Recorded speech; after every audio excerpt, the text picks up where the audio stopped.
तुम इतनी हॉट लग रही हो, आग लगाओगी क्या दुनिया में? आग आपने लगा दी बहुत ज्यादा, हर तरफ। So sweet. तो ये आपको इंडियन हॉट ड्रेस नहीं लग रहा? थोड़ा सा नहीं, कितना हाई क्यों है? क्योंकि मैं शादीशुदा हूँ।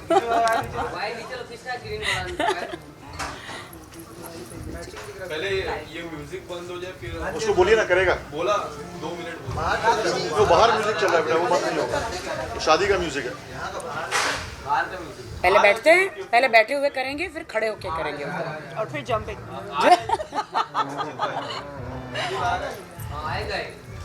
बाहर चल रहे हो। माले ये दो बंद नहीं करा।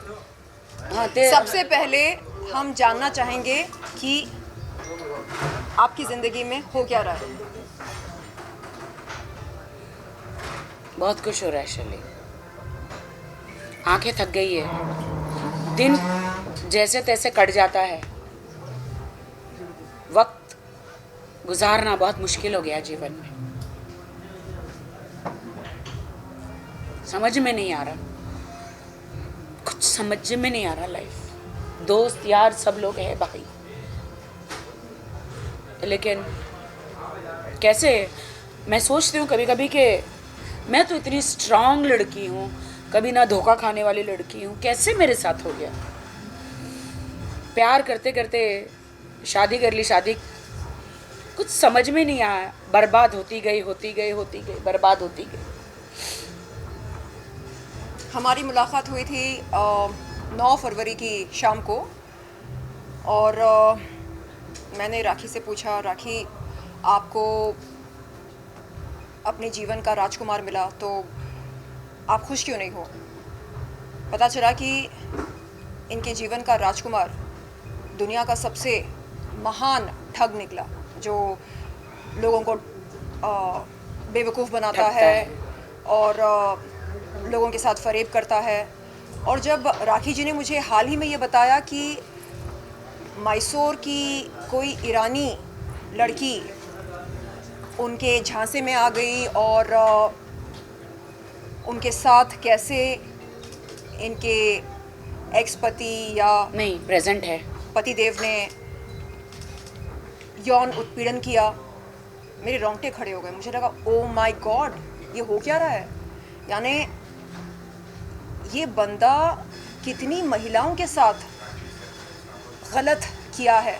शादी से पहले भी और मेरी शादी होने के बाद भी कंटिन्यूसली उस लड़की ने मुझे होटल के पूरा सब कुछ भेजा है, audio bytes, WhatsApp, Snapchat, chatting. इनके शेल्टर में है वो अभी। शैली जी जो हैं मैसूर से हैं, तो इन्होंने उनको पनाह दी है, शैली ने उनको सपोर्ट कर रही है रहने के लिए। धमकियां मिल रही थी। I run an NGO in Mysore. So this girl came up to me and said that ma'am, I don't know what to do. थोड़ा म्यूजिक बंद करवाइए ना। ये जो है, आप जानते हैं कि किससे वो मदद मांगे। मर्दों से मदद मांगने का मतलब आप जानते हैं कि एक औरत के लिए क्या रहता है। क्योंकि मैं उसको पहले से जानती थी, मैं राखी को भी जानती हूँ, मुझे पता था राखी के साथ क्या हो रहा है, तो उसके साथ क्या हो रहा होगा ये मुझे काफ़ी अंदाज़ा था। तो जब वो आई तो मैंने इस पर काफ़ी विचार किया। मैंने राखी से भी डिस्कस किया कि कैसे इसको हमें क्या करना चाहिए इस लड़की को, क्योंकि तू तो आवाज़ उठा सकती है, इसका क्या करेंगे। ये भी उसकी बहुत ज़्यादा, मतलब 5 सालों से ये लड़की के साथ जो है वो सब चल रहा था, जो राखी के साथ 7 महीने से चल रहा था। तो उसके बाद जब वो आई तो मैंने वहाँ से कार्रवाई की, और जो है पुलिस ने और सब ने हमें सपोर्ट किया, और जो है धारा 376 के तहत उसके ऊपर मुकदमा जो है दर्ज किया गया है। और मैसूर पुलिस इस वक्त हमारे साथ यहाँ आई हुई है, जो कस्टडी लेने के लिए जो है इंतज़ार में है कि कोर्ट कल क्या ऑर्डर देता है, उसके बेसिस पे जो है आगे की प्रोसीडिंग हमारी तरफ से की। आज से 4 महीने पहले इस लड़की ने मुझे कॉल किया था मैसूर से, चीख चीख के रो रही है कि मुझे आदिल मार डालेगा, मुझे बचा लो। राखी मैम, अंग्रेज रहता ना सेंटेंस, ईरानी एक्सेंट में। सोची कौन है भाई ये राखी? मैंने उसको पूरा रिकॉर्डिंग रखा है, अभी भी रखा है, आपको भेजा हाँ, मैंने, मेरे को भेजा है। इसलिए कि मुझे राखी में मुझे बचा लो, ये आपके साथ धोखा कर रहा है, मुझे छोड़ के यहाँ पे मुझे शादी के वादे करके आपके पास आया है, आपको यूज़ कर रहा है फिल्मों के लिए, पैसों के लिए, इन सब चीज़ों के लिए। तब तक मेरी शादी हो चुकी थी। और लिटरली वो लड़की का नाम मैं नहीं रिवील कर सकती हूँ, हाँ मैं नहीं करूँगी। तो मुझे कह रही है, और मैंने आदिल को बताया, आदिल ये सब क्या है। आदिल ने उसके घर में जाके दरवाज़ा तोड़ा, उसे पीटा, और भी लड़कों को जाके उसे पिटवाया। वो सारी रिकॉर्डिंग मेरे पास आई है, वो लड़की ने सारी पीटते हुए, दरवाज़ा तोड़ते हुए सारी रिकॉर्डिंग मेरे पास आई है। वो सारे लड़की मुझसे मदद मांग रही, मैं मदद नहीं कर पा रही हूँ। आदिल ने मुझे बोला कि नहीं, वो मुझे ब्लैकमेल कर रही है, ये कर रही है, तुम मेरी बीवी हो, बीवी की तरह रहो, तुमने इस्लाम कबूल किया है तो तुम हमें एक बंद कमरे में ही सब कुछ चुपचाप रहना चाहिए। मैंने कहा मैं इस्लाम कबूल की हूँ तो क्या हुआ, आप ऐसा किसी लड़की के साथ कर रहे हो तो मैं ये नहीं बर्दाश्त कर सकती। नहीं, आई विल सेटल। देखो मुझसे पैसे मांग रही है, देखो मुझसे ये कर रही है कि मेरी फ़ीस भर दो, ये कर दो। बाद में वो लड़की ने मुझे बताया कि इसने मुझे फंसा के अपने वीज़ा पे लाया, घर पे रखा, मुझे मारता है, और वो सारी 376 की धाराएं जो है लगी हैं वो सब करता है। मैम मुझे बचा लो। अब मैं जानू नहीं, मैं सोची कि क्या हो रहा है। इन्होंने मुझे उससे ब्लॉक करवा दिया, उसको भी बोल के मुझे ब्लॉक करवा दिया कि देखो उसके साथ में ऐसे वैसी सारी वीडियोस पिक्चर होगी तो एक बीवी को डेफिनेटली पसंद नहीं आएगी। तो वो उसने मुझे कसम खाई है कि वो मुझे छुड़वाना चाहती है, इसीलिए वो तुमको ब्लैकमेल कर रही है, मुझे ब्लैकमेल कर रही है, तुम इनकी बातों में मत आओ। तो तब मैंने शैली वो इंटरेस्ट नहीं लिया, लेकिन फिर भी मैंने उस वक्त उनको माफ़ कर दिया। फिर मैंने कहा चलो जाने दो। मुझे कहा कि उसकी माँ को कैंसर है, मैं उसको भेज दे रहा हूँ ईरान, और मुझे उस वक्त कहा गया कि ईरान भेज दिया। लेकिन बाद में फिर भी मुझे पता चला इन्होंने उनको जेवर खरीद के दिए, ऑडियो है मेरे पास, बिल्स है, इन्होंने उनको फ़ीस भरी, मेरे ही पैसों से फ़ीस भरी, केक भेज रहे, उनकी कैट्स को खाना तो चलो चल जाता है, उतना तो चल जाता है, उनके पास कैट्स इन्होंने दिए। मतलब पूरा खर्चा जो चला रहे थे सारे मेरे पैसों से पूरा खर्चा चला रहे थे। और एक दिन इन्होंने मुझे बिल दिया कि देखिए वो मैंने उसको इतना सारा पैसा दिया, सॉरी जान मैंने आपके पैसों में से खर्चा किया, मैंने उसको दिया। मैंने बोले आप मेरे पैसे खर्च कर रहे हैं और आप उस लड़की के, मैं आपकी बीवी हूँ, बीवी के होते हुए आप उसको क्यों कर रहे हैं? नहीं वो स्टूडेंट है ना, तो मैं उसको हेल्प कर रहा हूँ। लेकिन असली हकीकत शर्लिन मुझे अभी सब पता चला, जब धारा 376 लगी तो वो लड़की चीख चीख के रोई। ये कब हुआ? जब मैंने मेरी शादी अनाउंस करी। वो कभी नहीं चाहते थे कि मेरी शादी अनाउंस हो, इसलिए मुझे दबा के रखा था कि मेरी शादी अनाउंस ना हो, ताकि ये सारी लड़कियां बाहर आ जाएगी। इवन बहुत सारी लड़कियां बाहर आई है, उनकी मंगेतर भी आई है, जो अभी फ़िलहाल उन्होंने एंगेजमेंट तोड़ी है। अभी तक उनकी मंगेतर थी, पहले उनकी शादी हो गई थी, जो मुझे सुनने में आया था, जो मुझे डॉक्यूमेंट्स मिले हैं। तो मैं दुनिया को ये बताना चाहती हूँ कि आपको लगता है कि राखी सावंत बॉलीवुड में मैं बहुत ही बोल्ड बिंदास हूँ। बिल्कुल, हमें ऐसा लगता है कि हम बोल्ड हैं और हम शेरनी हैं, हमारे साथ कोई कुछ गलत नहीं कर सकता है। लेकिन वाहिद भाई आप देख रहे हैं कि हम जैसे लड़कियों के साथ यदि यौन उत्पीड़न, यौन शोषण मानसिक रूप से, शारीरिक रूप से, आर्थिक रूप से हो सकता है, तो आम लड़कियों के साथ क्या कुछ नहीं होता होगा इस दुनिया में। आदिल ने मुझे इतना ब्लैकमेल किया कि आप मुझे सलमान से मिलाओ, शाहरुख से मिलाओ, कार्तिक आर्यन से मिलाओ, मुझे फिल्म फेयर में ले जाओ, मुझे यहाँ ले जाओ। शादी होने के बाद अगर तुम नहीं करोगी तो मैं सारी लड़कियों के पास जाऊँगा, तुम मुझे डाइवोर्स दे दोगी, तुम ऐसे मतलब वीडियो बना के तुम्हें देखोगे, तुम पागल हो जाओगी, मेंटली पागल खाने में चली जाओगी, मैं तुम्हें तलाक दे दूँगा, मैं तुम्हें डाइवोर्स दे दूँगा।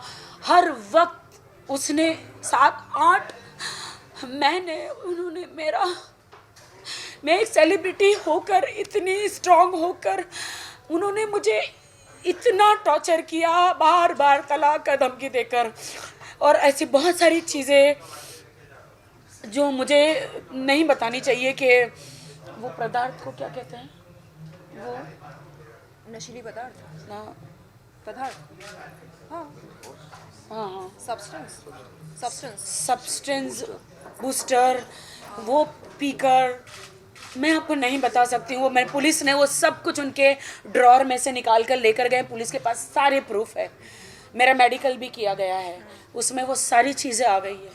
तो मैं ये कहना चाहती हूँ कि मेरे साथ, मैं इतनी स्ट्रांग लड़की हूँ, कभी धोखा ना खाने वाली, कभी ठोकर ना खाने वाली, मेरे साथ ऐसा आदिल खान दुरानी मेरे हस्बैंड ने किया है, तो हिंदुस्तान में और कितनी लड़कियों के साथ उन्होंने किया है। मैं लंदन गई थी 7-8 दिन के लिए।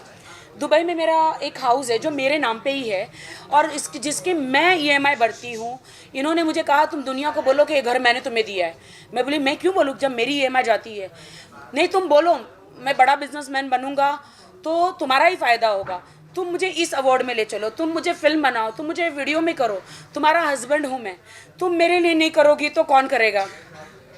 तो मैंने कहा कि आप ऐसे हरकतें कर रहे हो, मैं कैसे बिलीव करूँगी, क्योंकि मुझे शैली ने बताया कि मेरे अकाउंट में 70 लाख रुपए आए थे मेरे इंश्योरेंस के। तो उन्होंने बताया कि उसको पता चला 70 लाख तेरे आए हैं, तो उन्होंने शैली को बताया देख मैं पैसे कैसे उड़ाता हूँ, इसको इस्तेमाल करता हूँ। शैली से बताएगी, शैली बताइए ज़रा। एक्चुअली मैं और राखी एक एग्रीमेंट कर रहे थे जहाँ पर इनकी पहली बार मुलाकात हुई। उसी दिन राखी को मैंने कुछ पैसे ट्रांसफ़र किए थे अपने अकाउंट से, तो वो अकाउंट में इसके क्रेडिट हुए या नहीं, बीच में आदिल बैठा था तो इसने उसको पास करते हुए दिया कि वो पैसे क्रेडिट हुए कि नहीं, जहाँ इसका बैलेंस उसको दिखाई दे गया, जो बैलेंस 70 लाख रुपीज़ था। आने के बाद उसने ये डिस्कशन मेरे साथ किया कि देखो मैं कार के बिज़नेस में उससे कैसे इन्वेस्ट करवाता हूँ, मैं ये करता हूँ, मैं वो करता हूँ। तो मैंने उसको समझाया कि मैंने कहा ये सब ठीक नहीं है आदिल, जो तुम्हारे दिमाग में प्लानिंग चल रही है ये सब ठीक नहीं है। उसने बोला नहीं आप भी आ जाओ। मैंने कहा मेरे को कोई इंटरेस्ट नहीं है। और फिर मैंने राखी को ये सब बताने की कोशिश की कि उसका प्लान क्या है, उसके दिमाग में क्या चल रहा है। तो उसने राखी को जो है मुझे ब्लॉक करवा दिया। उसने बोला कि ये नहीं चाहती है कि हम दोनों एक साथ रहें, एक साथ मिलें या हमारा कोई आपस में संबंध बने, तो आप उस औरत को पहले ब्लॉक कर दीजिए। तो उन्होंने जो है मुझे ब्लॉक किया। मैंने और भी कई बार कोशिश की बाद में भी राखी को बताने की इंटेंशन क्या है और उसका क्या इरादे हैं इस सब को लेके, लेकिन जब भी मेरी कभी उनसे किसी बारे में बात होने की कोई भी मैं ट्राई करती तो उसने हमेशा राखी को बोला मुझे ब्लॉक कर दो। ब्लॉक ठीक कर बोल रही हूँ राखी। इनफैक्ट हमारा कुछ वो एक्चुअली मैसूर से जो भी मुझे कॉल आता है वो सबको ब्लैक करने के लिए बोलते हैं ब्लॉक, और जो भी लड़की का मुझे कॉल आता है वो सब बोलते हैं कि नहीं वो मुझे ब्लैकमेल कर रही है राखी, वो तुमको मुझसे जुदा करना चाहती है राखी। हर लड़की के बारे में, इवन अभी प्रेजेंट है उसको भी मेरे खिलाफ भड़काया, जो ईरानी लड़की है उसको भी भड़काया। उसको लिटरली आज मुझे शैली ने वो प्रूफ दिए हैं कि उसको ये कहते हैं कि जान मैं तो तुम्हारे लिए आया हूँ बॉलीवुड में, I want to take all the money from Rakhi. English में है, मैंने आपने भी ऑडियो सुनी, I want to take all the money from Rakhi, I want to become a star, मैं बहुत बड़ा स्टार बनना चाहता हूँ। राखी को मैं इस्तेमाल कर रहा हूँ, उससे शादी कर रहा हूँ फ़ायदे के लिए, सब कुछ आपके लिए कमाना चाह रहा हूँ। और मैं राखी को अक्टूबर नवंबर लास्ट दिसंबर में मैं छोड़ दूंगा। तो आपने मुझसे शादी क्यों करी, मेरे धर्म परिवर्तन क्यों करवाया, आपने मुझसे निकाह क्यों किया, आपने कुरान पे हाथ रखकर ये क्यों कहा कि मैं सारी ज़िंदगी साथ निभाऊंगा। मैं इतनी लड़कियां, कम से कम 7-8 महीने में इतनी लड़कियों को मैंने छुड़वाया है। इन्होंने बार बार कसमें खाई, बार बार छुड़वाया। मतलब अगर मैं इनका काम ना करूं तो ये एक लड़की लेकर आते हैं, मेरे घर तक पर पहुंच गई लड़कियां। जब मैं यहाँ पे मराठी बिग बॉस में गई, इधर उधर लंदन गई, कहीं कनाडा गई, मेरे घर तक पहुंच जाती है। लड़कियों को ये भी पता है अरे राखी का तो झूठा सर्टिफिकेट है, वो she is not my wife, it's a fake, it's a xerox colour. ये हीरानी लड़की को भी 5 साल तक शादी का वादा किया और उसको यौन शोषण करता रहा। और वाहिद भाई, आप सबसे मैं ये पूछ रही हूँ, अगर इसे लव जिहाद ना कहा जाए तो क्या कहा जाए? यहाँ पर राखी सावंत के साथ चीटिंग हुई है, यानी शारीरिक रूप से, मानसिक रूप से, आर्थिक रूप से इनका शोषण हुआ है।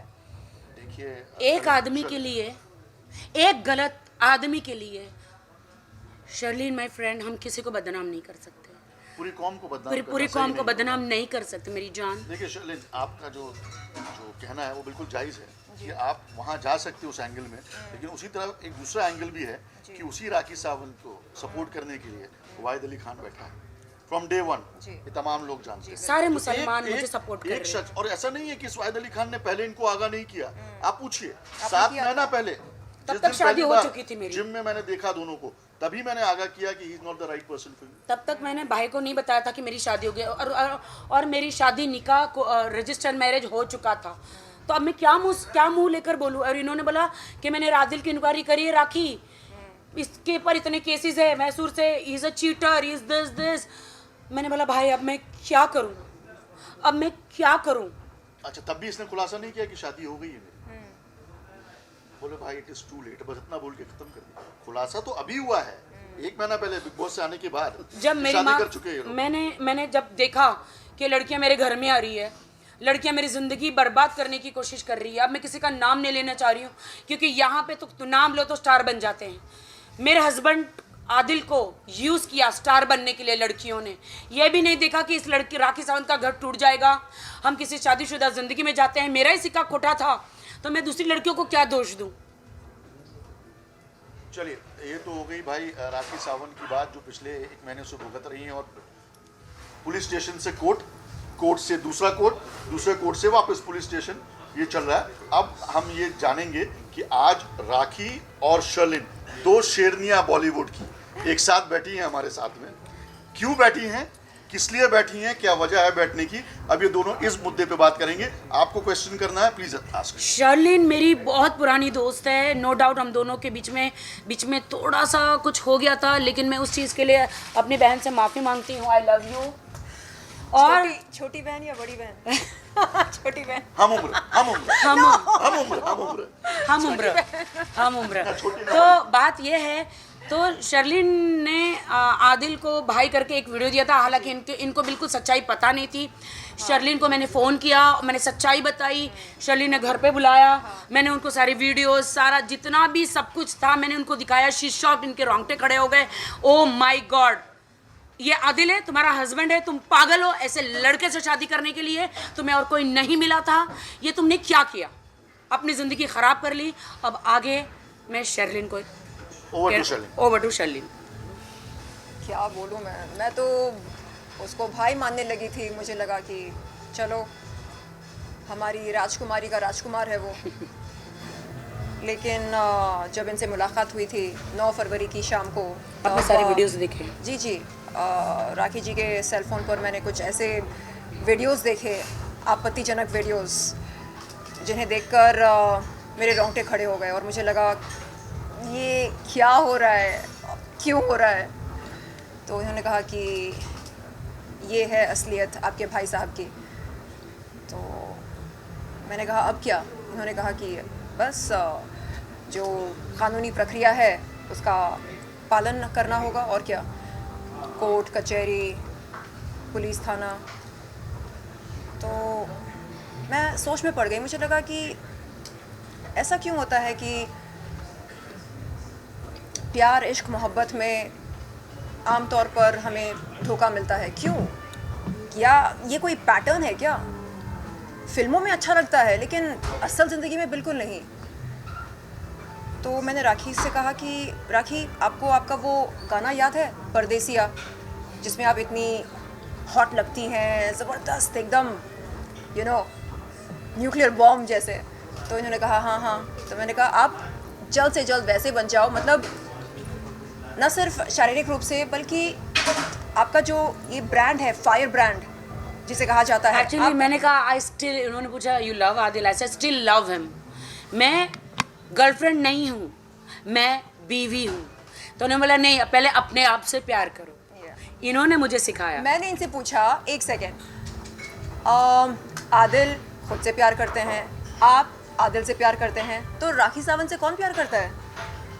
तो ये सोच में पड़ गई, अरे हाँ यार, ये तो मैंने सोचा ही नहीं कि राखी सावंत से कौन प्यार करता है। तो मैंने कहा करो, जितना उस बंदे से प्यार करती हो या करती थी, उससे 10 गुना ज़्यादा खुद से प्यार करो। और तब ये थोड़ी भावुक हो गई। नहीं, राखी सावंत से तमाम लोग प्यार करते हैं, वो तो करते दर्शक ही प्यार हैं। करते हैं, आप वो तो करती हैं, बिल्कुल। मैं करता हूं, लेकिन और यहाँ जो लोग बैठे हैं ये- वो सभी करते ये हैं। खुद से क्यों राखी नहीं- अकेले नहीं है, मीडिया के तमाम लोग प्यार करते हैं। ये खुद से क्यों नहीं करती हैं? नहीं, करने लगेंगी। अब आपने जो सिखाया है, अब वो खुद से भी प्यार धीरे धीरे होने लगे। जब ये अकेले बैठ के घर में ठंडे दिमाग से सोच रही हैं, हमेशा तो गला धीरे-धीरे दबाते, आज भी दबा दे। ये दबा। चलिए क्वेश्चन एक बॉक्स प्लीज। राखी तो सबसे पहले तो ये जानना चाहेंगे, जब आपको वाहिद जी ने इतनी सारी बातें बताई थी कि उनकी इंक्वायरी की, उन्होंने कहा कि वो अच्छे नहीं है और काफ़ी ज़्यादा लड़कियों के भी आपको पता चला लड़कियों के बारे, तब आपने स्टेप क्यों नहीं लिया था अपने आप? जी मैंने स्टेप तब इसलिए नहीं लिया था कि मैं अपना घर बचाना चाह रही थी, कि ऐसा तो बहुत सारे लोगों के घर में होता है, हर जगह। अब मैं कोशिश कर रही थी, उनको मौका दे रही थी। वो हमेशा कस्में खा रहे थे कि अब मैं दोबारा नहीं करूँगा, लेकिन फिर करते थे। आदिल हमेशा कस्में खाते थे, दोबारा नहीं करूँगा। फिर उनके आंटी से बात करती थी, उनकी आंटी हमेशा कहती थी give him a one chance, and I was giving him, always giving him a chance. हमेशा मैं चांस देती थी। और फिर मैंने कहा कि चलो राखी, मुझे सबने बोला कि अब तुम्हारा बेबी हो जाना चाहिए तो आदिल सुधर जाएगा। मैंने उस वक्त एक बहुत बड़ा सर्जरी मेरा हुआ यूट्रस का, या आई डिड इट, कि हाँ मेरा प्रॉब्लम था थोड़ा, तो I did it. Doctor Veena Shinde उन्होंने ही सर्जरी किया मेरा, and with in 1 or 2 month मैंने कंसीव भी किया। एंड हालांकि उन्होंने मना किया था कि 2-3 months तो बिल्कुल, कुछ 6 month तो कुछ नहीं होना चाहिए था, but it's a life, it's a marriage life, you can't stop this. And इतने में मुझे बिग बॉस मराठी का ऑफ़र आ गया, एंड मैं बिग बॉस मराठी में चली गई। देन बहुत सारी चीज़ें मेरी ज़िंदगी में हुई, मैंने बहुत सारा बर्दाश्त किया, इतना बर्दाश्त किया, क्योंकि मेरे पे पहले भी एक दाग लगा था मेरे फर्स्ट मैरिज का, जो कि मेरी वो मैरिज नहीं थी। बट मैंने कहा कि अब मैं दुनिया का और मीडिया वालों को, अब मैं वो डर गई थी मैं एक्चुअली, कि मुझे फिर से लगाएंगे दाग, कि अरे इनका दाग रहता है ना, हिंदुस्तान में ये दाग लगाते हैं, अरे इसके साथ तो कोई आदमी नहीं टिकता, अरे इसकी दूसरी शादी हो गई, लड़का कितना भोला है, अरे इसी में प्रॉब्लम है, औरत में ही प्रॉब्लम है। इस डर से मैं सामने नहीं आ रही थी। आदिल ने बार बार बोला, मेरा चेहरा देखती हो, हाँ तुम्हें मेंटल साबित कर दूंगा, तुम ऑलरेडी मीडिया में बदनाम हो, दुनिया में बदनाम हो, लोग मेरा विश्वास करेंगे, तुम्हारा नहीं। मैं डर के मारे चुप बैठी, मैं बोली ये बात तो सच है, मैं तो पीड़िता हूँ, कोई मेरा विश्वास नहीं करेगा। उन्होंने कहा नमाज पढ़, मैं नमाज पढ़ी और मन से पढ़ी, कुछ नहीं, मैं उल्टा उनको ज़बरदस्ती करती थी, आओ नमाज पढ़ो, आओ नमाज पढ़ो। वो सिर्फ फ्राइडे को पढ़ते थे, वो भी मिस कर जाते थे। बीवी होने के नाते उनको कहती थी पढ़ो, और मैं भी खुद पढ़ती थी। उन्होंने बोला कि मुझे आपसे फ्रीडम चाहिए, तुम मेरे पीछे पड़ी रहोगी तो ऐसा नहीं चलेगा। मैं कभी पीछे गई नहीं, लेकिन हमेशा लड़कियों ने मुझे, उनके साथ में वीडियोस भेजे हैं, उन लड़कियों का नाम भी नहीं लेना चाह रही हूँ मैं, उन्होंने हाथ जोड़े हैं कि हमारी ज़िंदगी बर्बाद हो जाएगी। क्लबों में किसिंग, होटल बुकिंग, मेरे ही पैसों से सारी होटल बुकिंग, उनकी फ़्लाइटें बुकिंग, उनको गिफ्टें देना। मुझे मेरे बर्थडे पे मेरे ही पैसों से मुझे एक फ़ोन गिफ्ट किया, उसके साथ में गोल्ड वॉच आई है। तो अभी 3-4 लड़कियां हैं, अब चारों लड़कियों को मैं कहाँ ढूंढने जाऊँ। उसमें गोल्ड वॉच भी उसके साथ आई थी, जो वो दुबई से लिया था तो उन्होंने, तो वो अब चारों में से किसको दी है, मैं चारों को किसको पूछने जाऊँ। और मेरी माँ के जेवर, जब ये चले गए कपड़ों के, मेरी माँ के जेवर, पैसे अब कौन सी लड़की को दिए हैं इन्होंने, मैं चारों को पूछ रही हूँ। मेरी माँ के जेवर है वो मेरी पूंजी है, मेरी माँ का आशीर्वाद है, वो मुझे दे दो, जिस भी लड़की के पास उन्होंने दिया है। पूछिए सवाल पूछिए। राखी पर जिस तरह आपने जिक्र किया, सब ट्रांजेक्शन हो रहे थे, सब ऑनलाइन ट्रांजेक्शन हो रहे थे कि किस तरह से ट्रांजेक्शन? नहीं, आदिल ने कहा कि मैं मैसूर से आ गया हूँ, आपके सामने की बात है, 1 रुपया लेकर नहीं आया था। एम आर राइट शैली? 100% शैली 1 भी रुपया लेकर आया था वो? वो नहीं आए। उन्होंने बोला तुम्हारे लिए मैं सब कुछ छोड़ छाड़ के आ गया हूँ। मुझे उन्होंने ये नहीं बताया कि मैंने सबके पैसे लिए, चेक बाउंस किए, मेरे पे केस हो गए। उन्होंने बोला मैं तुम्हारे लिए आ गया हूँ, मैं तुमसे शादी करूँगा, अब मुझे यहाँ पे ही रहूँगा। अब पहले उन्होंने नहीं बताया था कि मुझे बॉलीवुड में हीरो बनना है। ये शादी हो गई, उसके 2-3 महीने के बाद इनको हीरो बनने का कीड़ा छा गया। एक्टिंग क्लास सारी क्लासेस करने लगे। मैंने बोला अरे तुमने कहा था हम बिजनेस करेंगे, क्या मैंने बिजनेसमैन से शादी करी कि एक स्ट्रगलर से शादी करी है? अब तुम जिंदगी में स्ट्रगल, तुम मुझसे छोटे हो 7 साल, तुम स्ट्रगल करोगे, मतलब मुझे ही कमाना है जिंदगी में। मैं माँ बनना चाहती हूँ, मैं घर संभालना चाहती हूँ। क्या मुझे फिर से जिम जाके, क्या मुझे फिर से वही कपड़े पहन के काम करना है?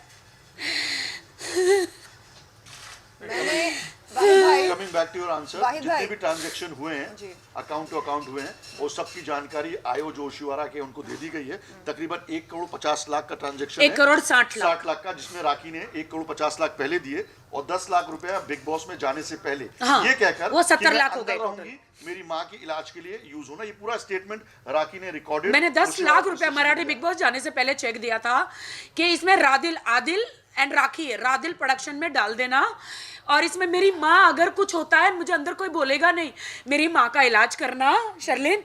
तो इन्होंने क्या किया, रादिल प्रोडक्शन में तो नहीं, अपना इंडिविजुअल झूठा गुमस्ता मेरे जगह पर, झूठा प्रोप्राइटर, ऐसा करके अपना इंडिविजुअल अकाउंट खोला, उसमें 10 लाख का चेक डाला, और 5 लाख मेरे, 5 लाख उनको मिला के, और उन्होंने प्रोडक्शन में 1-2 लाख खर्च किया होगा, दूसरा लड़कियों पे खर्च कर दिया, उनकी टिकट, होटल्स, उनके शॉपिंग, हर चीज़ों में।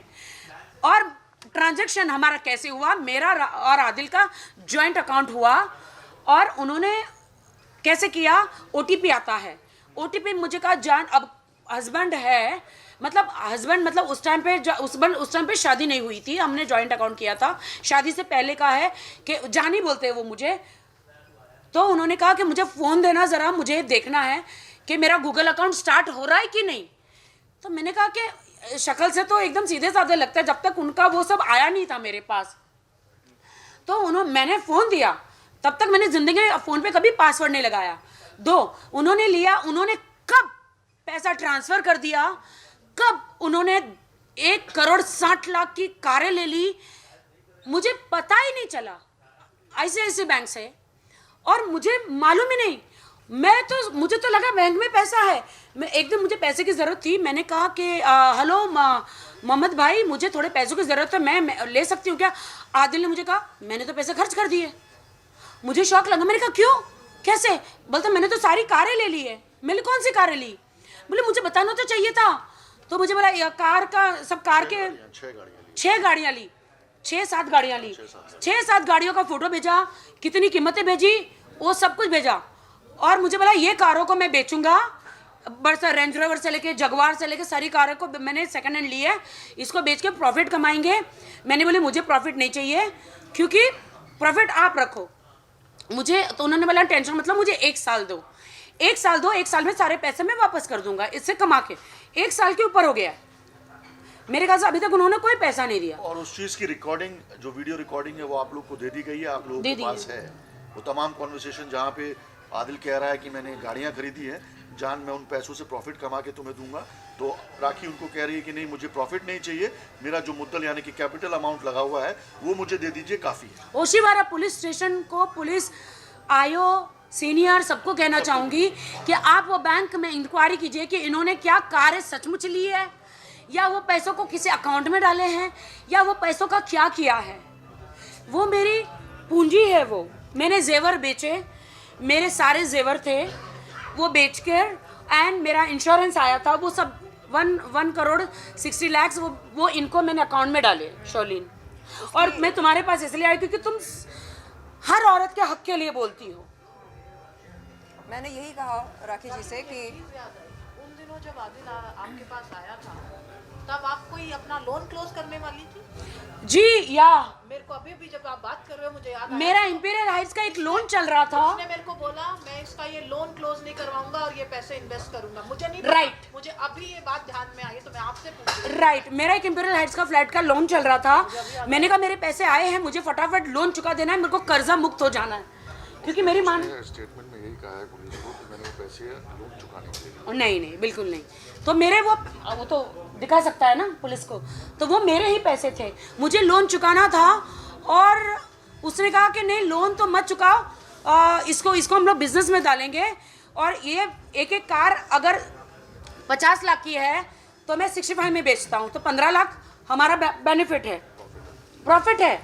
कभी 5 लाख प्रॉफिट है, कभी 10 लाख है, कभी 20 लाख है, कभी 2 लाख है, ऐसा प्रॉफिट है। तो मैंने कहा एक काम करो, मुझे मेरा मुद्दल दो, प्रॉफिट आप रखो, मुझे नहीं चाहिए। नहीं मैं तुमको कभी कभी प्रॉफिट दूंगा। मैंने कहा प्रॉफिट तो नहीं, आप मेरे, हम शादी करेंगे, अगर आप मेरे हस्बैंड हैं तो आपको तो मतलब आप फ्री में तो नहीं रहेंगे ना कुछ तो घर में तो करना ही पड़ेगा ना, ऑफकोर्स। मैं तो कोई सिक्योरिटी तो मांग ही नहीं रही हूँ। तो ये मेरा मुद्दा है जी।